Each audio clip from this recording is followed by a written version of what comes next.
some bananas in the background, Yeah, so that looks like being healthy. looks like you've been healthy. Suzie Bates. Now, this is a real treat for me.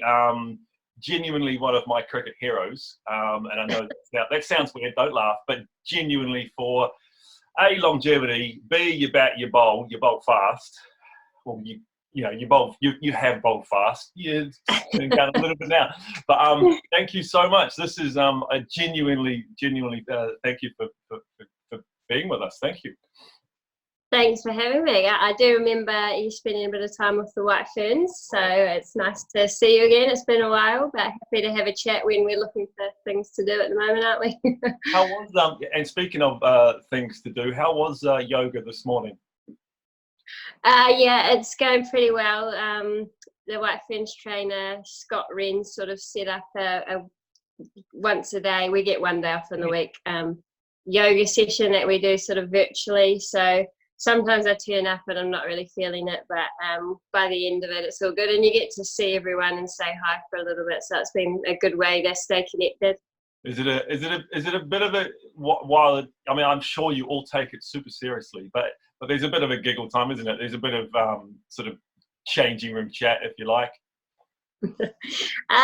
I think virtually Scott will appreciate there's probably less giggle time when we try and do it as a team. And to be fair, Scott's living his dream because he's a bit of a yogi, so he's always trying to get us to do it on tour, but he makes it optional and not many turn up. But yeah, this is semi-compulsory, but everyone's pretty serious because I think it's hard with so many people online. So I think he's happy we just do it and keep quiet.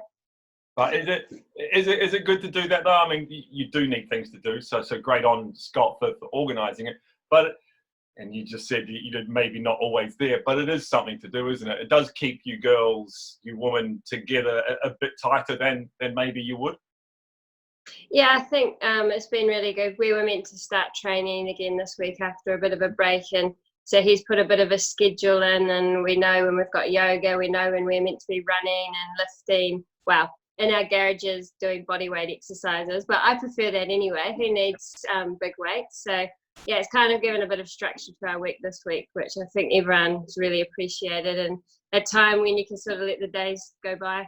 Yeah, you've just done 2 weeks basically quarantine too, haven't you? So you've been spending quite a bit of time alone, time out of the system.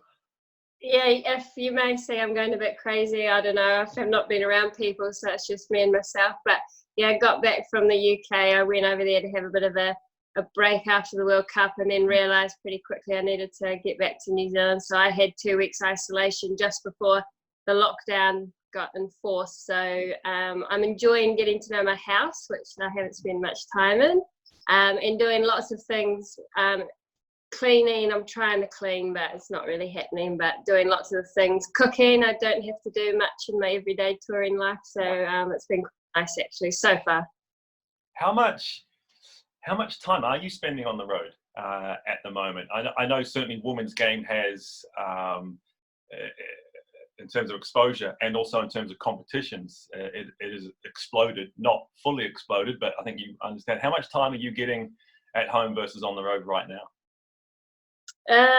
Yes, I live with my sister and her boyfriend, so in Dunedin, but they've sort of said they reckon I'm about 10 months away and 2 months at home. But yeah, just with England, I've played there the last 3 or 4 summers, playing in Adelaide with the Strikers, just the White Ferns touring, and they seem to be adding more and more things. And I was at a point where I wasn't saying no to anything, so this forced break's probably come just at the right time to hopefully give me a few more years at the back end.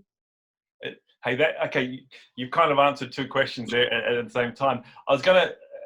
I'm not talking about anything to do with the back end of your career, but is this a good time to be a woman cricketer? Is this a good time to be starting to be turning up and becoming a real good player for your domestic team right now? Or when your journey from when you sort of were coming through to now, would you rather be starting now?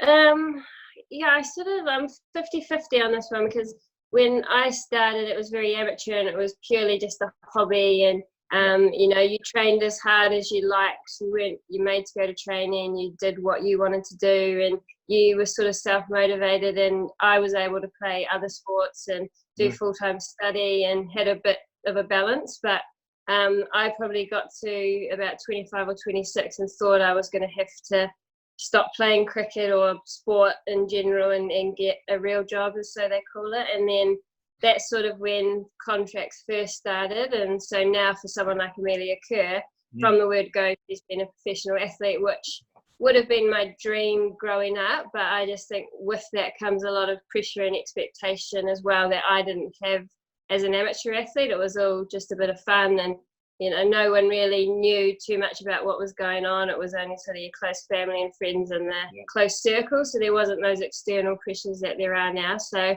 I wouldn't have it any other way, but I do think someone like Amelia is going to have a pretty good lifespan in cricket because she's the right type of character to handle all those pressures. Now, kind of learning to play the game behind closed doors, as you sort of said you did, because there was no coverage, and there almost was almost no women's cricket, wasn't it? You'd go somewhere and play 2 games a weekend, and then maybe not play for another 2 more weekends. To compare to the schedule now, it is quite different, aren't we? We're seeing players get better a lot faster. Yeah, it's from when I started, it's just sort of unrecognisable. I went to the 2020 World Cup final at the MCG with 86,000 people, and thankfully it was a week earlier and they didn't have to play in front of no one like they did. That could have been a disaster. But yeah, to see something like that actually happen in the women's game compared to, you know, playing domestically at grounds where it is literally your parents and your dogs and the coaches, and to have like the Super Smash televised, if girls are really motivated, they can get exposure really quickly, and then there's all the resource around those teams as well for players to be as good as they want to be, which back in the day, I think, like I said, there's a bit more self-motivation, having to find coaches that were willing to work with you. So finding coaches, you found a few. You worked with Mike Shrimpton quite a bit, didn't you? Is that right?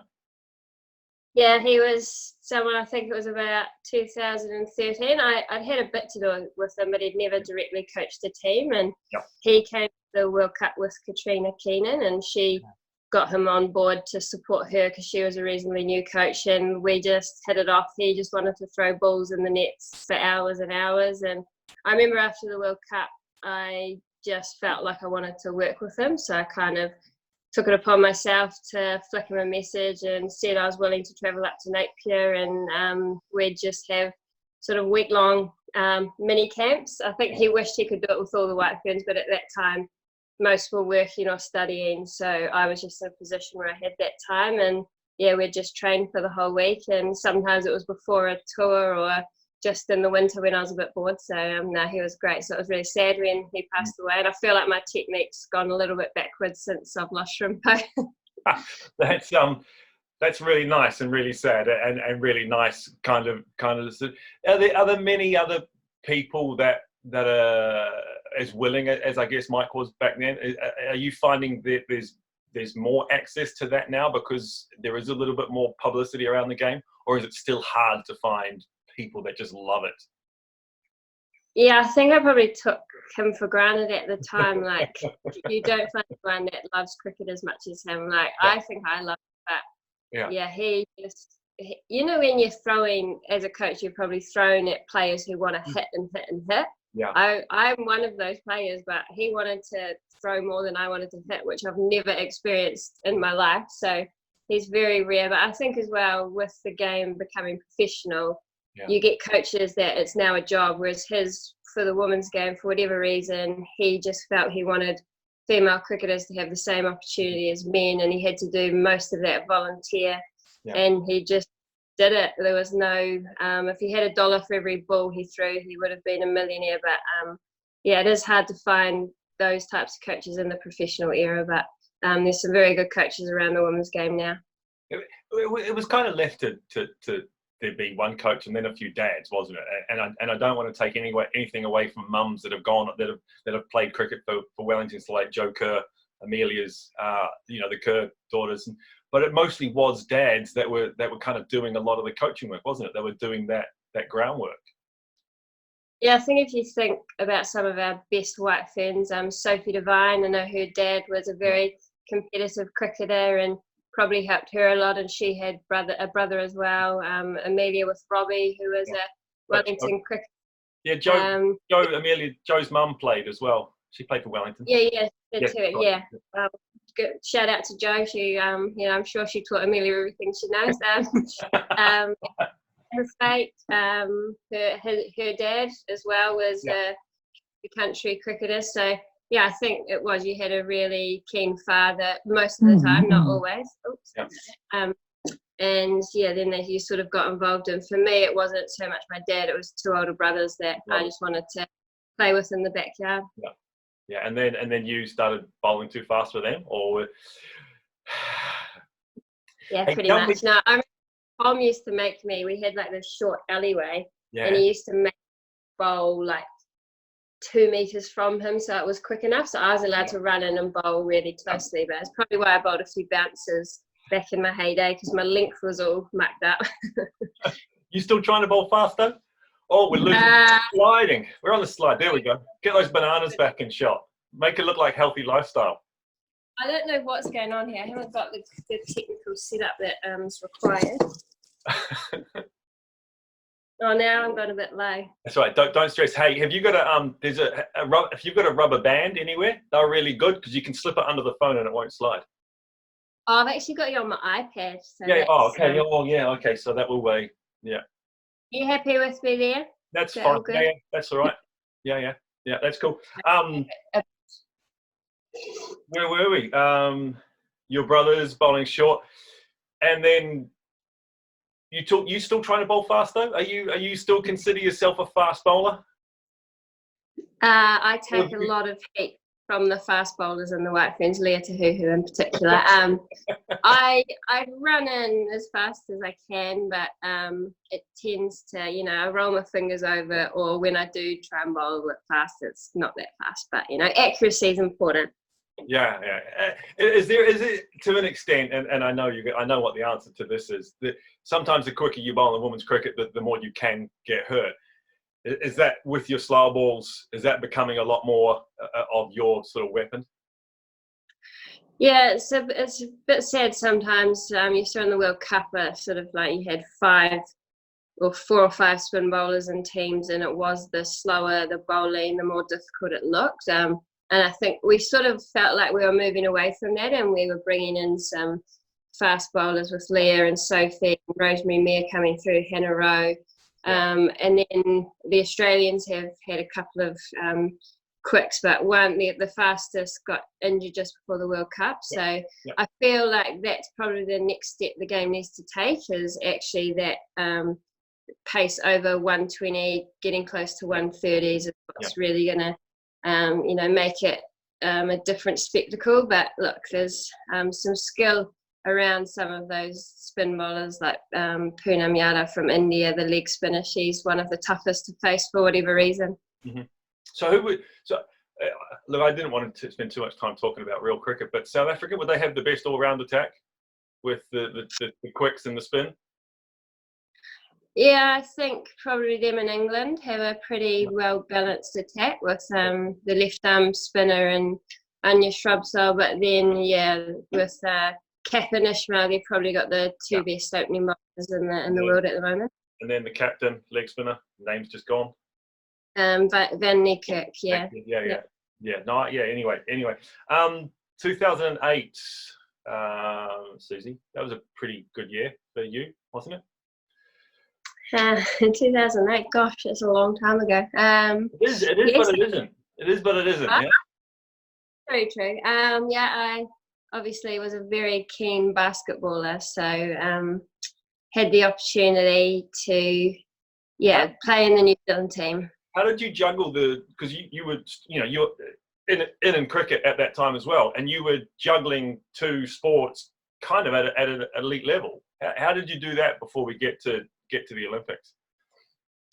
Like I said, it was sort of I was lucky the time that I grew up playing sport, and that neither were professional. So at school, I dabbled in everything. I just wanted to play all sport, and then kind of got to probably 16 where I had to make a few choices, and basketball was in the winter, cricket was in the summer, and I started making the Otago women's teams at about 15 and 16. So I was getting exposure to really good competition and coaching. And when I got to, I think it was sort of 18, 19, I was starting to get picked in the New Zealand sides, and I just had so much energy. So I just was training and traveling, and it didn't seem to bother me. But it was probably, I reckon, when I got to about 24 or 25, I realized I wasn't quite doing either as well as I could, and my cricket wasn't improving as well as it could, and my basketball had kind of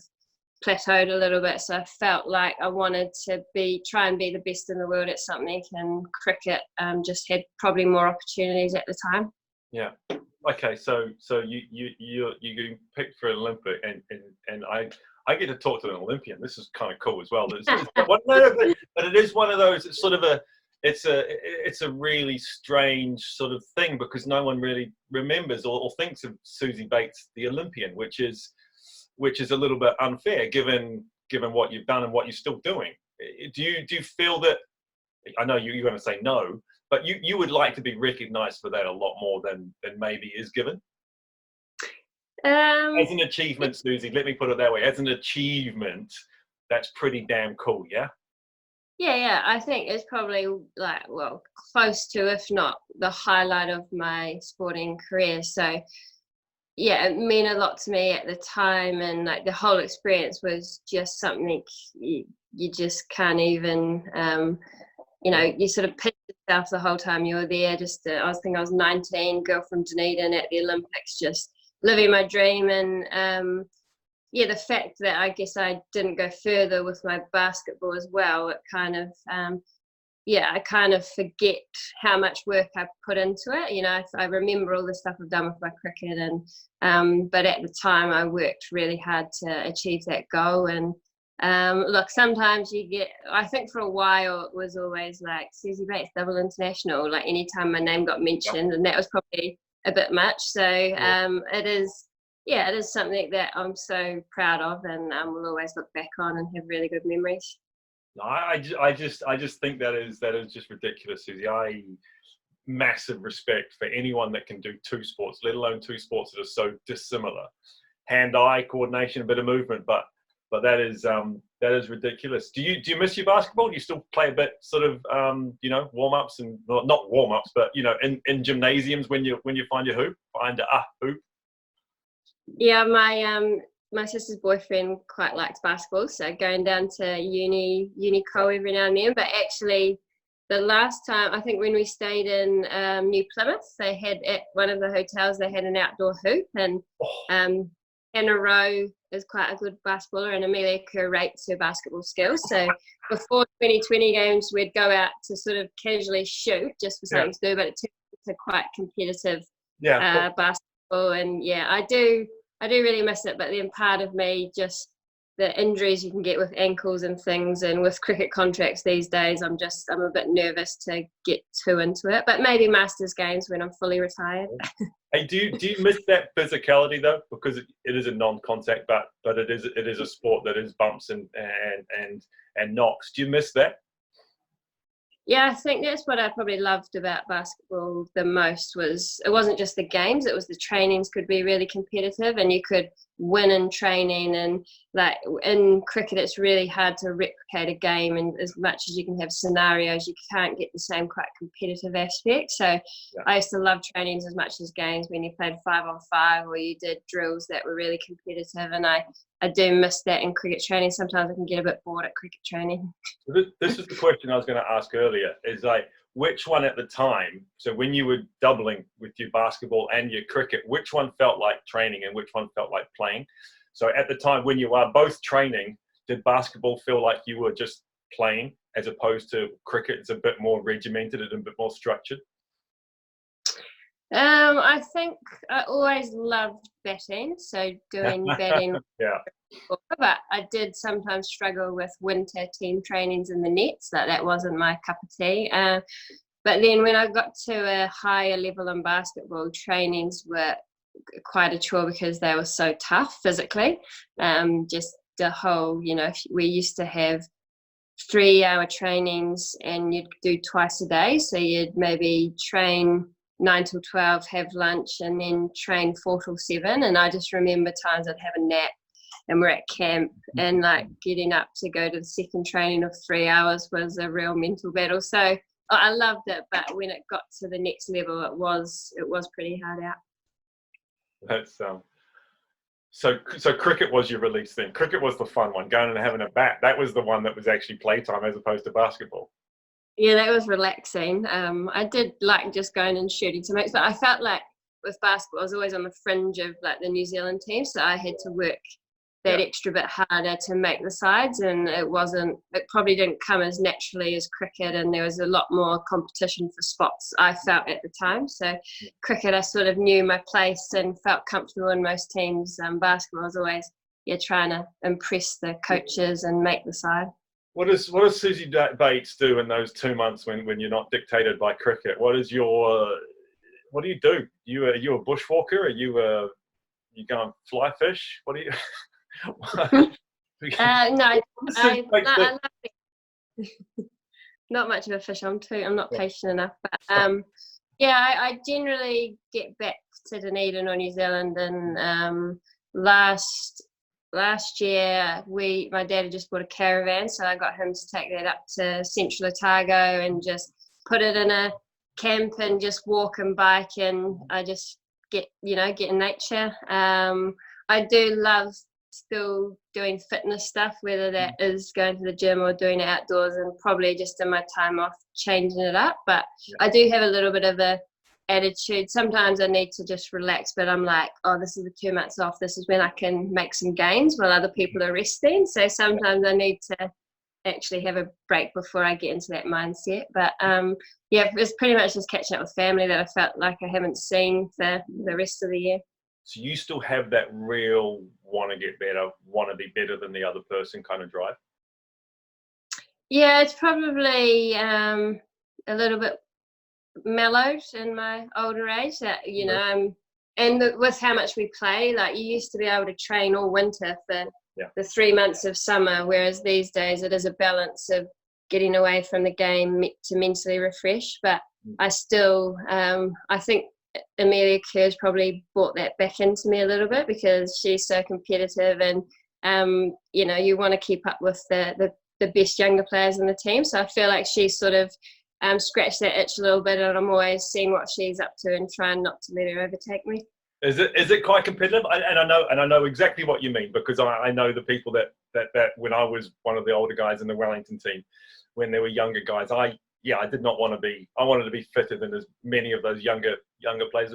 Does it get quite competitive in the nets and that kind of a scenario? That kind of one-upmanship that I certainly that boys have, men have. Do you girls have that? Because we don't really get a big insight into training and that so much. Yeah, I think not always with girls. It's very particular personalities. So I know with certain individuals in the team, I can be really competitive and it's a healthy competition. Whereas with other people, you sort of ease off. Well, I ease off that side because it may not be taken as well. But Amelia is one of them that I know in the nets I can give her banter and she's going to give it back. And it's all about the competition. Leah Tahuhu's another one. But sometimes when she's bowling fast, you don't want to get into too much banter when you're batting. So there's probably a handful, but it's not, I feel, not everyone has that real competitive streak. So it's just trying to pick and choose when you really start to wind people up at training. This leads on to playing time, and there isn't much, is there? Like there isn't in the men's game at the moment, or really, it was always sort of overstated, but there isn't much chit-chat, is there? There's a couple of little see you laters every now and again, but there's not much that happens, is there, in women's cricket? No, I reckon that happens more at domestic cricket when, you have a bit more history. That's probably where the worst sort of banter and so-called sledging comes in. But Yeah. I just feel, especially now when you play with the Australians all the time in the Big Bash or the South Africans, there is that real mutual respect off the field. And so I think people aren't as aggressive on the field because they know they might be in a team with you, or you know their mates. And look, there's still, I think, the cricket-specific banter when, you know, there's certain individuals that are pretty good at it. Alyssa Healy, it's not personal, but she knows how to sort of push a few buttons. And but I kind of enjoy that. That's what it's all about. You don't want to go out there and it be silent when you're in the middle. You want people to be trying to take you off your game. Yeah. Did you ever get to think you'd one day get to play at Lords? Was that something you get to go to Olympics and play at Lords?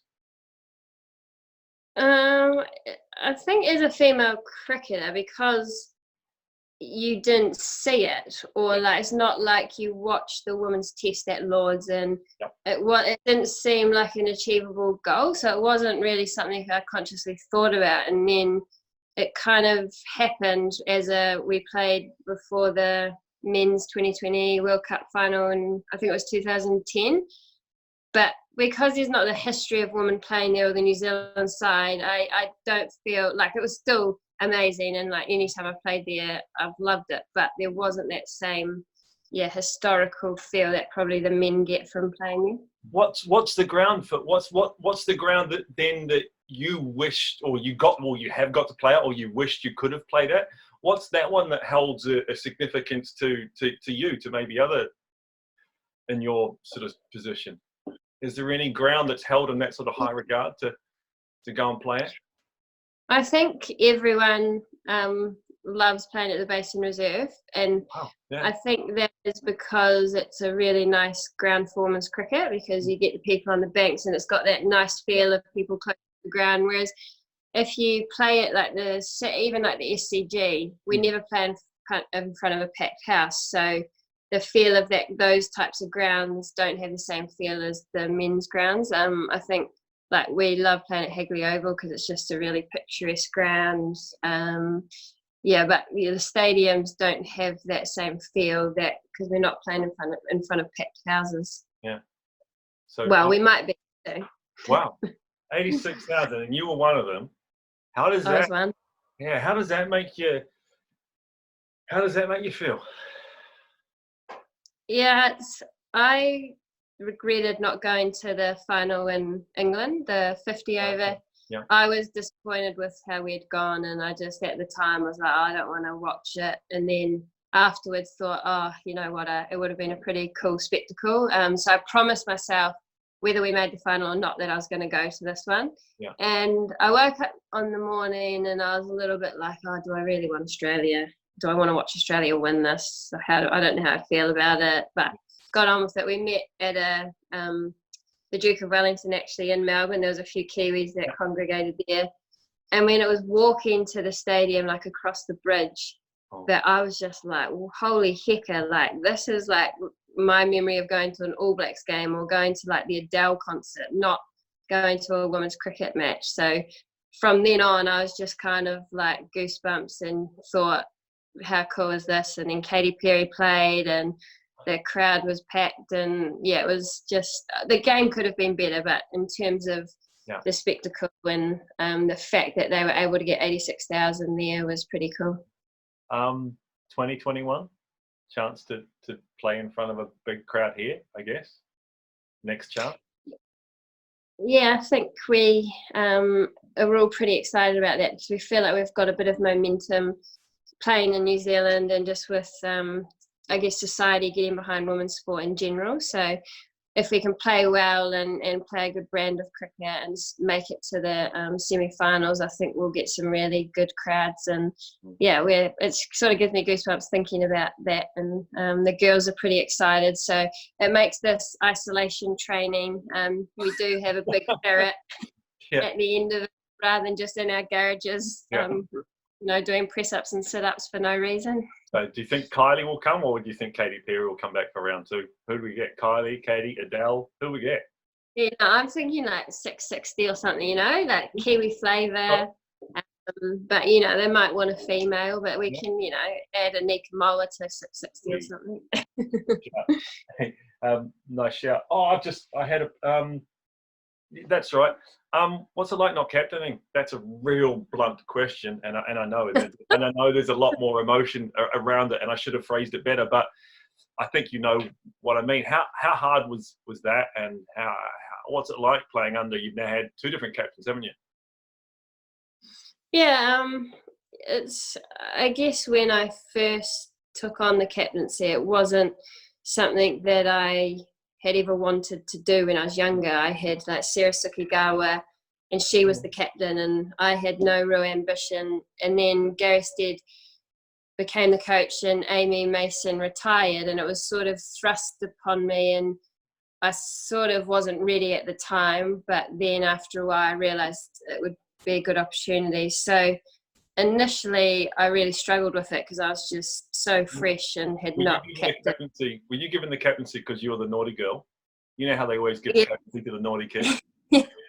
Yeah, it's probably like if she's captain, she'll pull her finger out and behave. No, I don't know why. I guess I did all the right things off the field, but tactically I was so naive, and man, it was just like learning on the go, which was tough, especially when we were losing. But it was probably the best thing for my game, like having to think tactically as a batter and a bowler. And then I sort of grew into the role, and I started to really enjoy it and feel like I was making a difference on the group. And then it just got to a point where probably the off-field stuff, the game becoming professional, the politics behind the scenes, you know, having really close mates that were missing out on the team. And I felt, although I was sort of involved in selection conversations, I wasn't a selector, and I felt responsible, and I just took it to heart sometimes with some really close friends. And then it just became a bit of a drain, and I wasn't enjoying my cricket as much as I wanted to. And I was getting to an age that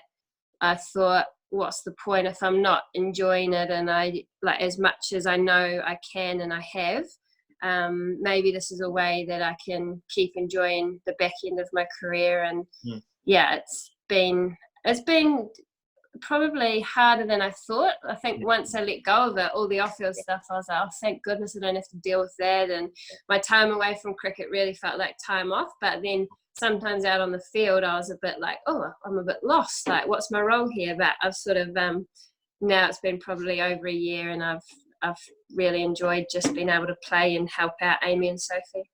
Is it really that easy? Because I played in towards the end of when Stephen Fleming was New Zealand captain, and that little transition period when Dan took over, and it wasn't awkward, but it was a little bit awkward in the change room because Stephen had that presence, and Vittori was the new captain, and it was still a little bit.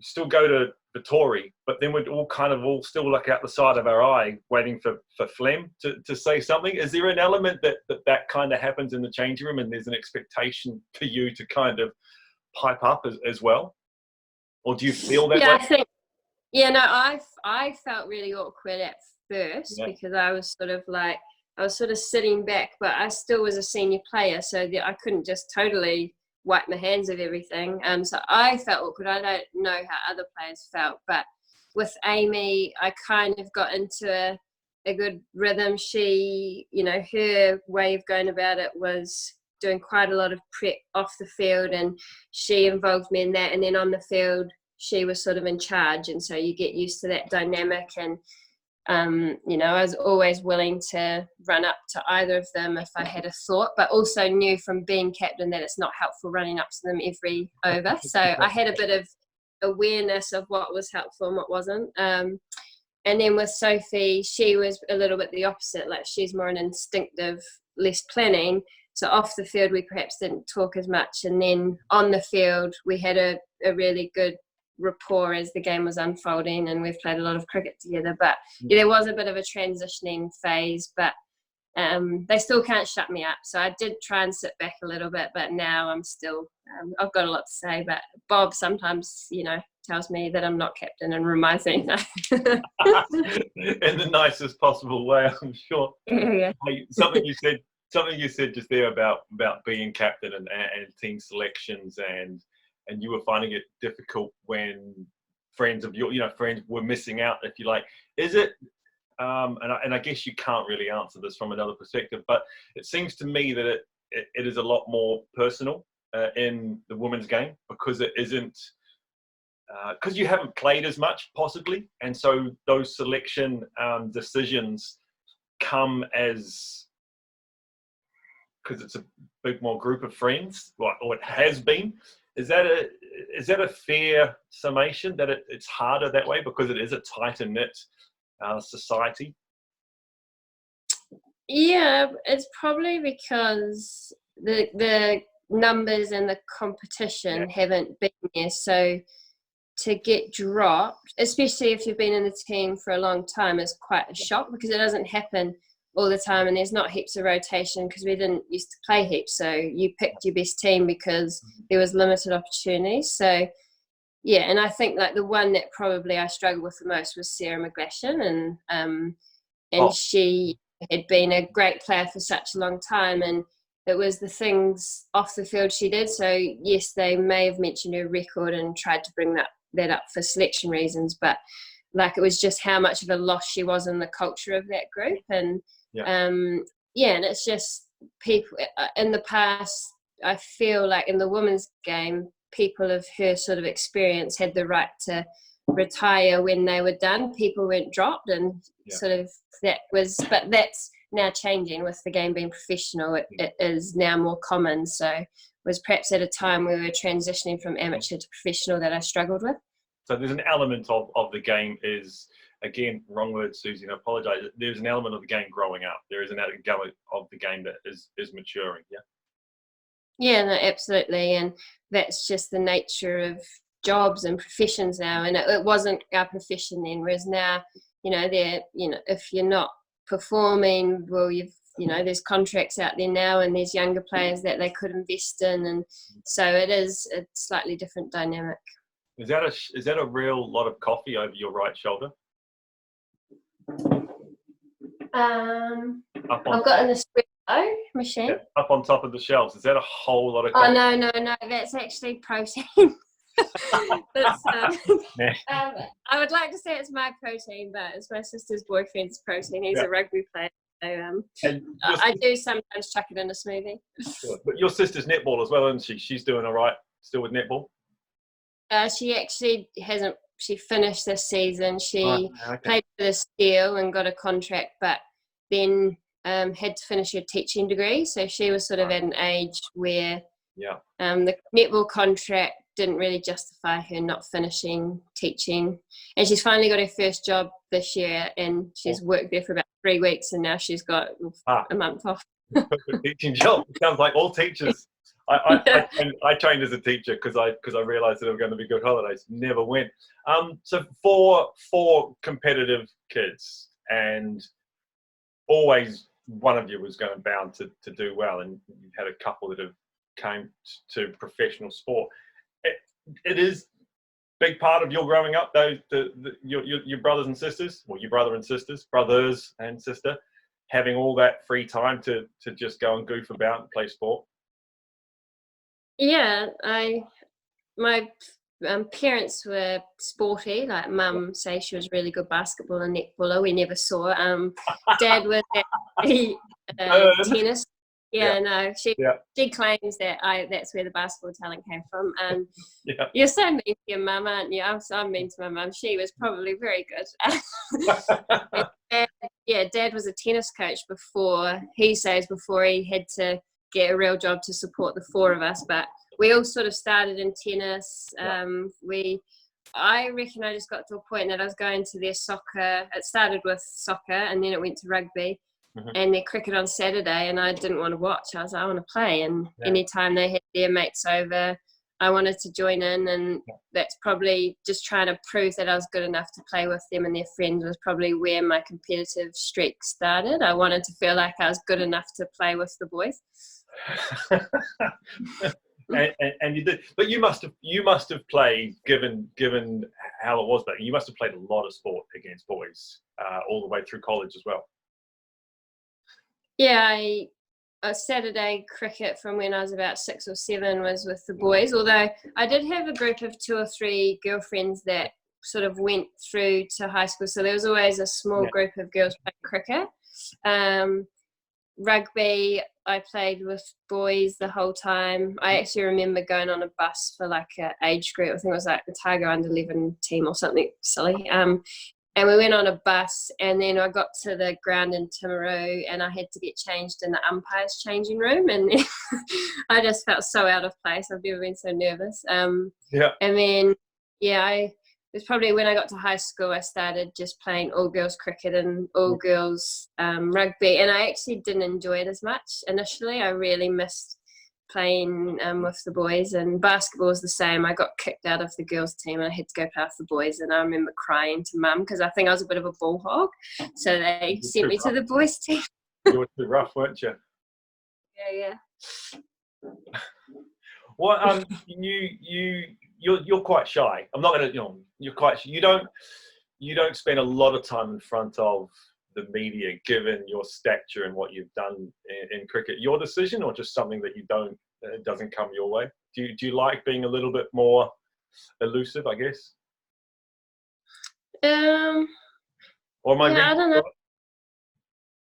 Yeah, it just doesn't feel like a natural thing to me. Like I know it's part of it, and if I'm ever asked to do an interview or do anything that is for the good of the game, or for just because it's part of the game you've played, or you feel like you're actually making a difference to young girls wanting to play, I'm all for it. But I don't really try and put myself out there because I am a private person, and if it's unnecessary, I don't really.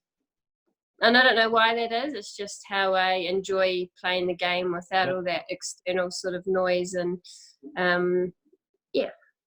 No, look, I get it. And again, that's why I'm so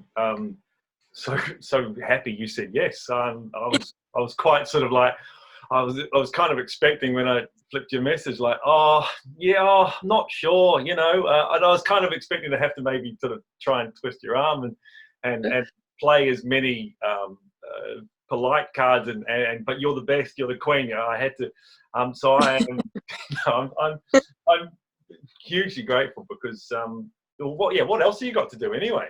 Like what? Well, exactly. You asked me at the best possible time. I had no excuse. Like, what could I say? Oh, sorry, I'm doing the laundry, or I'm sitting at home. I had no excuses. But I think like one-on-one chat suits me. Is the best thing. Just talking to someone and being authentic. And sometimes I find the media, it is hard to be authentic because it is sometimes quite false in my opinion. So doing things like this, I'm much more comfortable with because it's just chatting. And if it ends up in the media, well, you deal with that after. You seem really relaxed, though. No, you do seem really relaxed, and I think I've spoken to you. Look, I haven't spoken to you much, and I haven't had a lot of time around, to get to know you.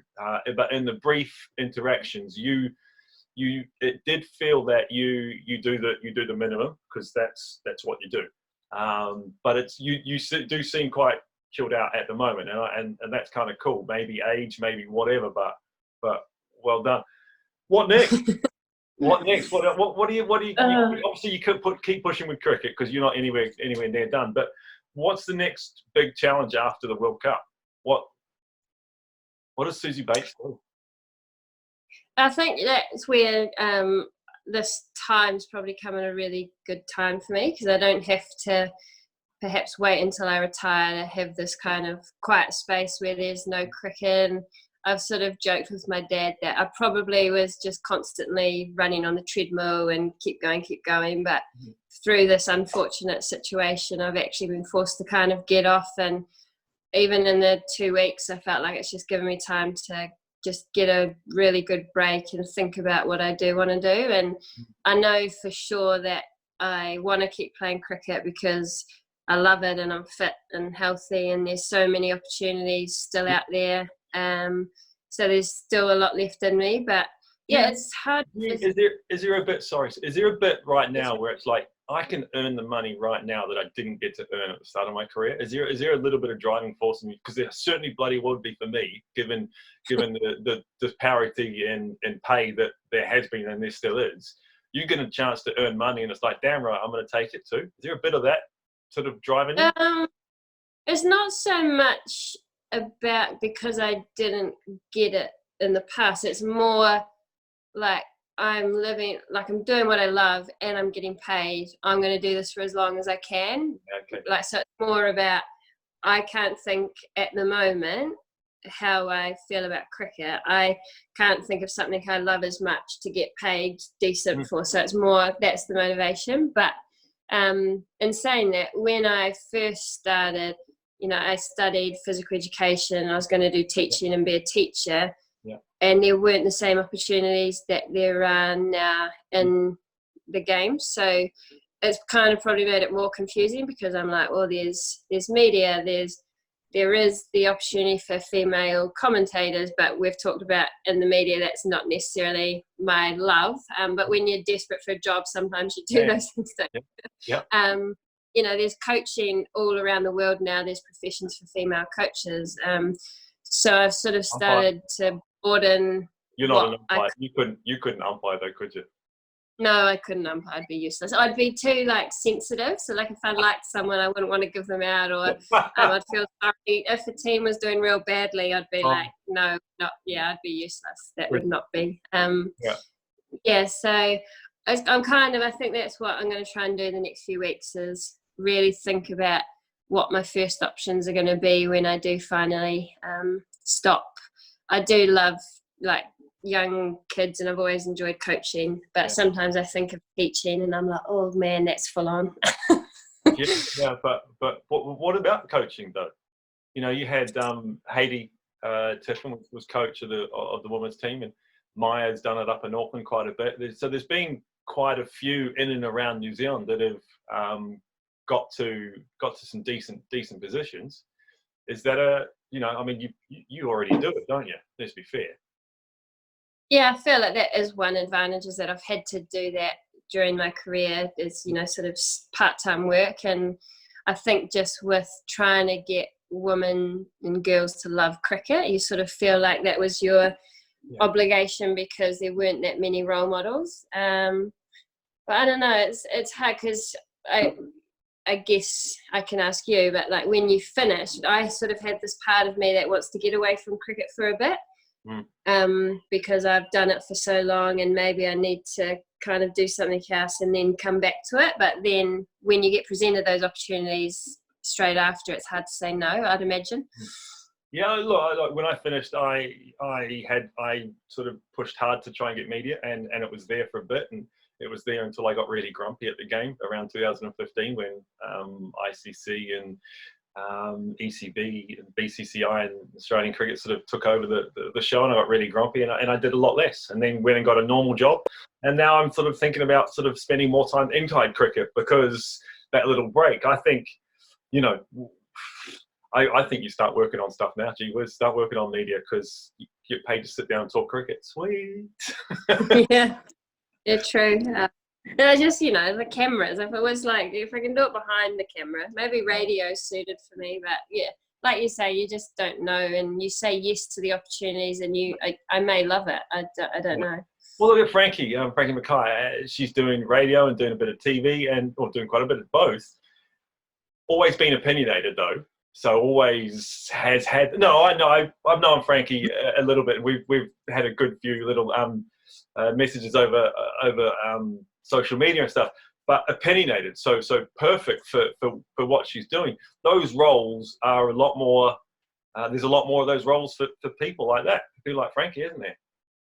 Yeah, exactly. And I think they're sort of shouting out for people like that have played female professional sport. And I think the exciting thing is it's not necessarily just cricket. There's so much professional women's sport now around TV, and I think if that was something I felt like I wanted to do, I think there'd be plenty of avenues that I could potentially go down, and maybe have to get out of my comfort zone a little bit, but that's always good for people. And look, Frankie, she's been kind of a shining light for media in New Zealand, because she's not necessarily a stereotypical media personality, and the way that she's just respected for what she actually has to say and how she comes across has been really cool for us to see, is like being played with her and know that she's got such a good cricket brain, and now they've kind of embraced that as well. Passionate as well, and I think you really hear that, and I guess that you're all passionate, because you wouldn't be where you are if you weren't passionate. But she just has this joy in her voice. Was she like that in the team as well? Was she as I'm not going to say outspoken, but was she as forward with thoughts and opinions when she was playing?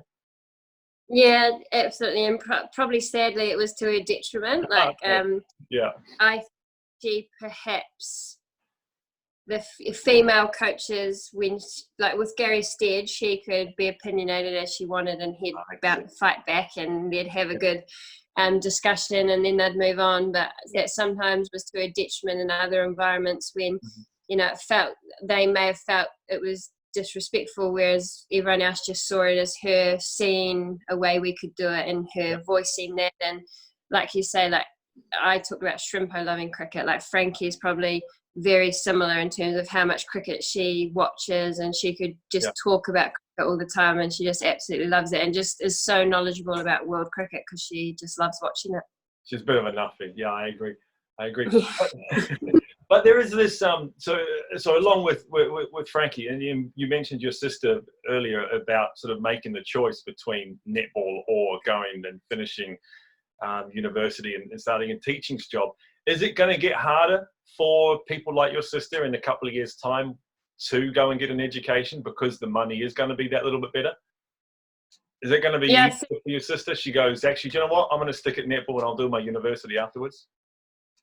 Yeah, I think that is the worry, because I know if I was Amelia Kerr right now, I would be the last thing I wanted to do. It was a real battle to kind of get motivated to do it, but my parents were always like, you need a career, because sport, or at that stage there was no option for sport to be a career. So yeah, I think that is a little bit of a concern. But then with the game becoming professional and the Players Association, we're getting those services, and also we have the benefit that those kind of entities have learnt from the men's game. Whereas they went from amateur to professional and saw that, domestic cricketers played domestically and then got to 30 and needed to go back and get a career, and it was much harder. So we've kind of had that kind of, I guess you're the guinea pigs, and now hopefully we can prevent that from happening as much like the men's game as well. They're starting to really push that, balance a bit more. Yeah. Hey, I spoke to Ali Mitchell the other day, who you'll know through cricket and media. I spoke to Melinda Farrell, Australian, the other day as well, for this, and both two that have in media and doing it and finding it good and finding it bad, but their love of women's cricket comes through as well, like how much they are loving what is happening around the world. You don't see it yet, but do you see the trail that you're blazing, that you've done, that you're sort of pushed through for New Zealand's women's cricket, and well, let alone New Zealand women's cricket, the world women's cricket? I guess it's a hard question. I feel like potentially locally in Dunedin, where I have been able to have kind of over a long period of time go into schools and connect with young female athletes, or coach directly young Otago cricket players, and you can be that Sarah Ulmer of your childhood. Yeah, exactly. Yeah, exactly. And it's where it's not just like this one-off kind of they will see you on TV, or it's been over a period of time where I feel like I've been kind of a face for women's and young girls playing sport in Dunedin. That as a Dunediner, you can go on and play for New Zealand and globally. So yes, but I guess New Zealand-wise, I don't really feel that impact, and I don't know why. It's just I kind of have just done what I've done and tried to be as good as I can be, and hopefully. Have they missed something then, Suzie? Because I get the feeling the way you're saying there. No, I'm being honest. I get the feeling that you think that, and look, I've played. Okay, so I'll take a different but same example. When I've gone and played for some local league clubs in the UK, and there is so much they could have used me for to help bring in local interest into the club in terms of a former Test player coming and coaching. Everyone just rock up.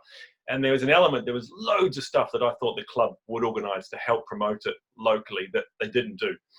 Is there an element that you kind of feel a little bit the same, where they could have used the Queen of Women's Cricket as as something that is as a way of accessing and bringing in more people? Do you feel like that you could have been used better? I feel like probably when I was at my best in comparison to where I was in the world rankings, and I felt like I was playing my best consistent cricket. It was like there wasn't yet in New Zealand that recognition or avenue. So like the timing of it wasn't. Everyone could have done more, and if you chuck someone on TV every single day, they become famous. But like. It wasn't quite the appetite, whereas now people genuinely are interested in women's sport, genuinely interested in people doing well, and so it's sort of like at the end of the day, if we win World Cups or you have match-winning performances consistently and it's on TV, you'll kind of, I guess, inspire people that way. And it's not really on anyone else. It's just probably in Dunedin. I feel like I've got that community. You actually see people and you can have that impact directly. And do you get the say, look, that's Suzie? Do you get that when you're in Dunedin? Maybe once or twice every now and then, probably because of school. I've just visited and done a speech here, and then they see me in the street. But I'm saying that not from an ego perspective. I'm saying that they know who Suzie Bates is, in terms of you knew who Sarah Ulmer was, and so you have those. Oh, look. And there is an element of being that hero, that one to go, look what she did, and your path from not much to being actually paid pretty well. There's a pathway there for them. Yeah, I think definitely like young boys and girls that are keen on cricket, and like if they follow the Big Bash they've now seen you and it's constantly on TV. So I think by just being on TV more regularly, people recognise you, and especially if they're keen cricketers. So yeah, there is a bit of that. It's good going well, isn't it? Yep. They don't do that when.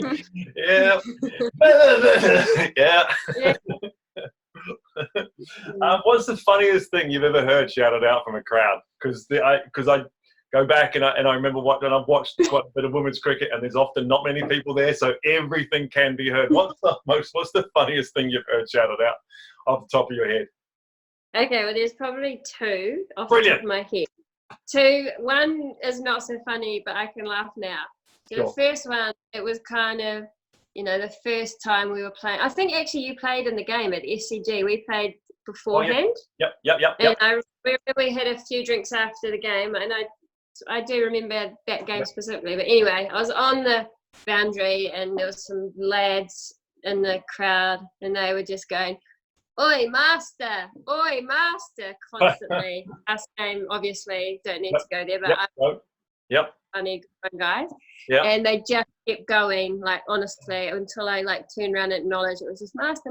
And then actually at the World Cup, it was sad at the time. I was almost like, oh, shut up, but now I can laugh. But I think it was the game against India, and Mealy had a really good innings and just about got us across the line, and she came to the field, and she was looking quite emotional, and I just feel like now with the cameras around, they're just looking for someone to cry, or they're just looking for drama. And I went up to her and I was like, Mealy, just don't cry now. I know, you cry in the change room, let's just not cry. well battered, like that wasn't your fault, and then just so loud, like I felt like the whole entire ground could hear, Suzie Bates, you need to score some runs. And Mealy just looked at me. I think it stopped her from crying, and I was like, see, that's not that bad. And it was so loud, and it was just the timing couldn't have probably been worse. But yeah, those are two. Now I can laugh. Yeah, it couldn't have been better for Amelia, but oh, that's brutal. It was. Is it becoming a bit more brutal in terms of how your games are commentated on, how they're reported, and how you are judged maybe by crowds without being nasty? Is it becoming a bit more, gee whiz, these are professional athletes, they need to be doing better? Yeah, absolutely. Like that's kind of, I reckon if I was an 18-year-old, I wouldn't handle it. That's why I'm kind of blessed that I was born in the era I was. But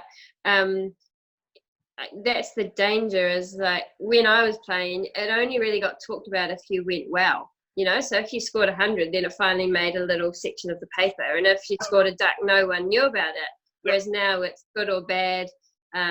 People have opinions, people watch it, people invest a lot of money, spectators, it's just, it's a different game. And so you've kind of got to be able to take the good with the bad. And so when you get someone shouting that, you sort of do have a bit of a laugh. But if I was 18, it probably would have made me cry for a week. Yeah. Well, they wouldn't have known your name really so much, I guess, but number 23. If you're not getting talked about, no one doesn't. Yeah, you'd rather be talked about than not. Hey, Suzie, that has been so cool for me. Thank you. It is. I've certainly got to know you a whole heap better, which is cool for me. When you're next in the UK, I'm sure you'll be playing over there soon. Please get in touch, because I'll come and throw some balls. Not as many as Mike, but I'll come and throw some balls. All right. Yeah, teach me to bowl a bit faster. Well, you just got to try and bowl a bit faster, Suzie. Stop being so lazy, please. Well, no, I won't tell that story. That's for another time. But hey, thank you so much. Take care. Look after yourself at the moment. Keep doing your group Zumba, group yoga sessions, and enjoy your bit of time off. Yeah, I will. I'll try to. It's getting a little bit, the novelty's starting to wear off, but hey, there's people much worse off, so you've just got to do it. You can try and work out where the glass has gone from those lampshades, but yeah. Yeah. Okay, well, safe travels back to the UK, and hopefully you get there safe and sound, and yeah. Thank you so much. No worries, see ya.